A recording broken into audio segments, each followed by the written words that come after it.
Halo, saya Dr. Nahla.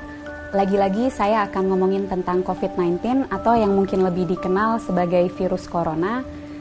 Mudah-mudahan belum pada bosan dan jangan sampai bosan dulu karena banyak sekali informasi sekarang yang beredar.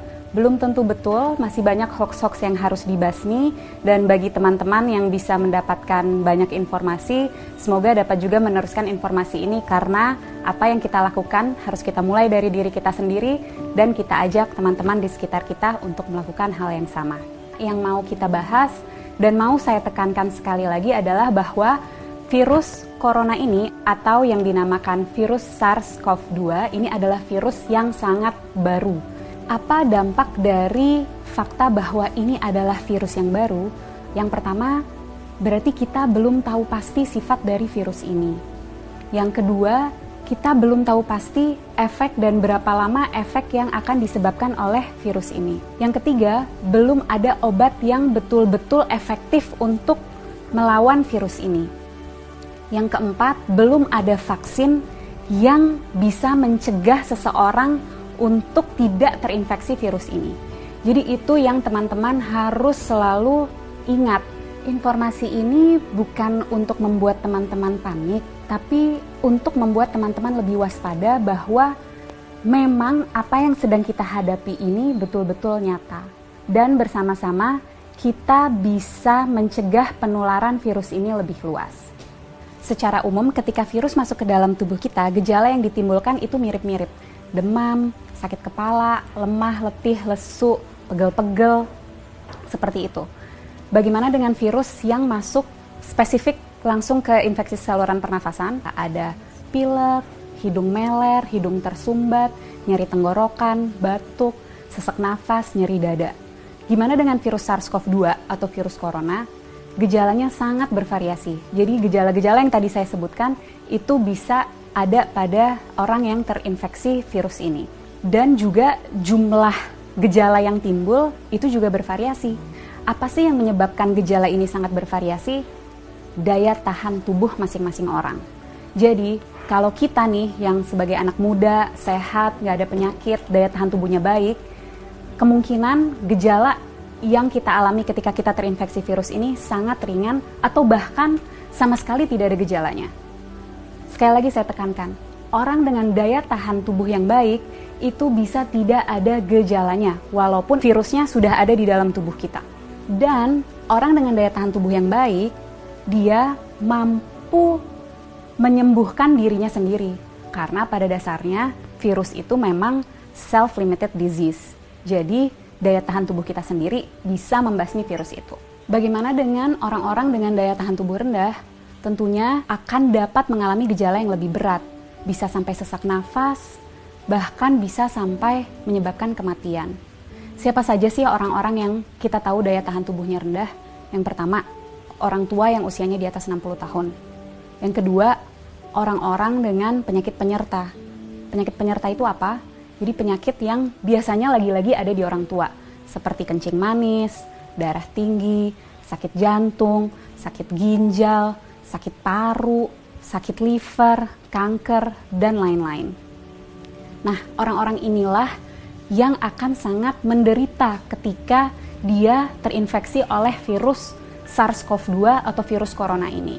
Untuk kita yang daya tahan tubuhnya baik, ketika kita terinfeksi virus ini, kita bisa hanya dengan meningkatkan daya tahan tubuh kita, terus kita bisa melawan virus ini. Tapi bagaimana dengan orang-orang dengan daya tahan tubuh rendah? Itu yang harus kita pikirkan. Itu yang harus kita cegah supaya mereka tidak tertular virus ini.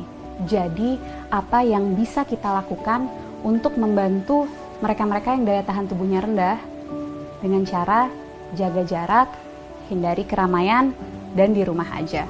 Kenapa? Karena virus ini yang paling kita takutkan dan sudah kita tahu dari virus ini adalah penyebarannya yang sangat amat cepat dan lebih mudah dan lebih cepat di tempat-tempat keramaian. Tapi lagi-lagi jangan panik. Bukan berarti kalau teman-teman yang masih muda dan sehat ini merasa, oh saya ada gejala-gejala COVID-19 nih, ada demam-demam yang sumeng-sumeng, demam rendah, nyeri tenggorokan, sedikit pilek, sedikit batuk, terus harus langsung ke rumah sakit. Bukan itu maksud saya. Bukan berarti Kalau teman-teman ada gejala itu, harus segera ke rumah sakit. Apa yang harus kita lakukan? Ketika mengalami gejala itu, lagi-lagi di rumah aja, tingkatin daya tahan tubuh dari rumah. Dengan cara apa?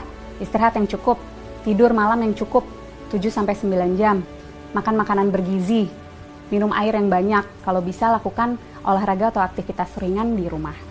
Kenapa untuk kita yang muda dan sehat ketika mengalami gejala-gejala penyakit COVID-19 lebih baik di rumah aja dan nggak perlu ke rumah sakit? Karena kita mau memastikan bahwa rumah sakit itu tetap tersedia untuk mereka yang betul-betul membutuhkan. Orang tua, orang dengan daya tahan tubuh yang rendah, dan orang-orang muda yang mengalami gejala berat seperti sesak nafas. Mereka itulah yang harus segera ke rumah sakit. Jadi kita pastikan rumah sakit memang untuk mereka yang membutuhkan. Kalau kita bisa di rumah aja. Bagaimana dengan kita yang tidak ada gejala? Sebaiknya tetap jaga jarak, hindari keramaian, dan di rumah aja. Kenapa? Karena seperti yang tadi sudah sempat saya jelaskan, orang dengan daya tahan tubuh baik bisa jadi tidak menimbulkan gejala apapun. Jadi kalau dari luar dia terlihat sehat, belum tentu tidak ada virus itu di dalam tubuhnya. Dan orang-orang tanpa gejala ini tetap bisa menularkan ke orang lain. Melalui apa? Misalnya, kita lagi ngobrol-ngobrol sambil makan, dia tersedak, batuk, virusnya banyak di situ. Atau lagi di mobil bareng, AC-nya kenceng banget, kedinginan, dia bersin, virusnya ada di situ. Penting untuk kita jaga jarak 1 meter untuk memastikan droplet yang keluar melalui batuk ataupun bersin tidak terkena pada kita. Penting sekali untuk kita untuk selalu cuci tangan dengan cara yang benar dan sering-sering untuk memastikan jika secara tidak sengaja kita menyentuh droplet itu, kita bisa membersihkannya. Dan yang juga penting, jangan menyentuh wajah dengan tangan kita yang belum bersih. Kenapa? Karena virus akan lebih cepat menyebar, lebih cepat masuk melalui mukosa mata, hidung, dan mulut. Penting untuk kita menghindari keramaian untuk memutus rantai penularan ini. Penting untuk kita di rumah aja supaya kita bisa terus meningkatkan daya tahan tubuh kita untuk dapat melawan virus ini. Bagaimana untuk kita yang tidak bisa di rumah aja, terpaksa harus bekerja di luar atau harus pergi keluar, tetap usahakan untuk menjaga jarak. Jaga jarak 1 meter dan usahakan sebisa mungkin menghindari keramaian.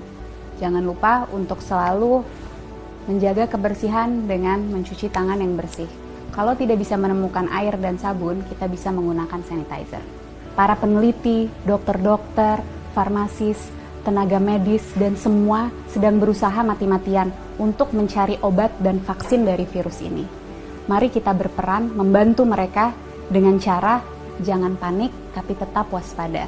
Kita jaga jarak, hindari keramaian, dan di rumah aja. Nggak perlu ke rumah sakit kalau gejalanya ringan.